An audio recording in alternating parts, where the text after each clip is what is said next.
Magandang araw. Today's video.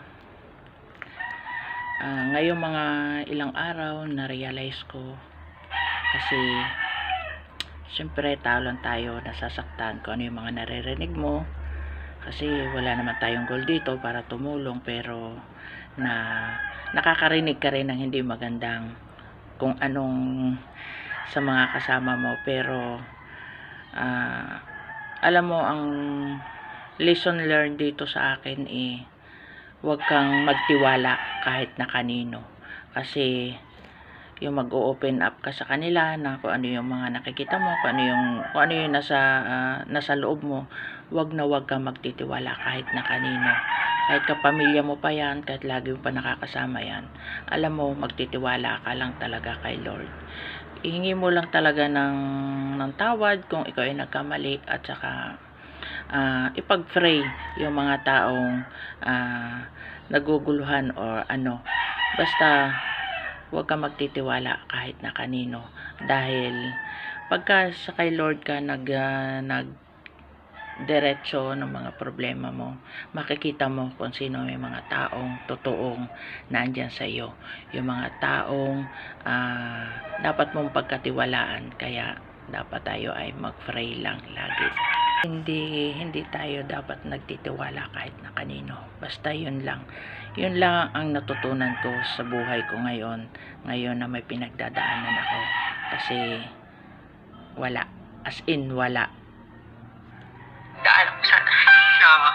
Sobrang sakit. Sana may maganda namang balik. Baka ito na. Siyempre, di ba, para sunod-sunod, at daming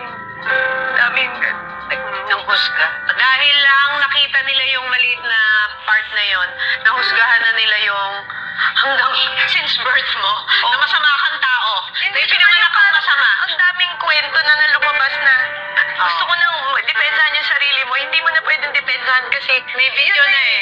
Hindi, tsaka yun na yung tingin sa'yo ng tao eh. Pag nalumabas ka pa, defensive ka na. So sabi ko, pray ako ng pray kay Lord.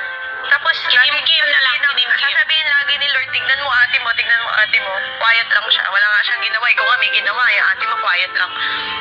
So sabi ko, sige, quiet na lang ako. Tapos pag nanonood ako ng mga gospel, this is your season to shut up.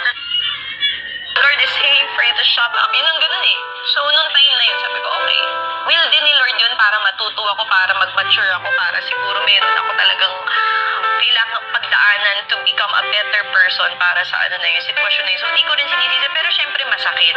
Tapos naisip ko, ang ate, nung time na nangyari sa'yo yun, binigyan ka ng blessing. Binigay sa'yo si Polly. Ito yun siguro. Kailangan ko pagdaanan kasi ibabalik naman si Lord kung if I'll just become faithful and talagang tanggapin ko yung consequences ng mga actions. Isang malaking aral talaga to sa akin, itong nangyari sa akin ngayon, na kasi kahit anong pakita mong kabutihan, may mga tao talaga na inggit sa iyo, na gagawa ng paraan yan para siraan ka. Kaya dapat sa iyo, wala kang pagkakatiwalaan kahit kanino. Huwag kang mag-open up ng problema mo, kundi kay Lord lang talaga. Yan lang po. God bless. Love you all and good health po.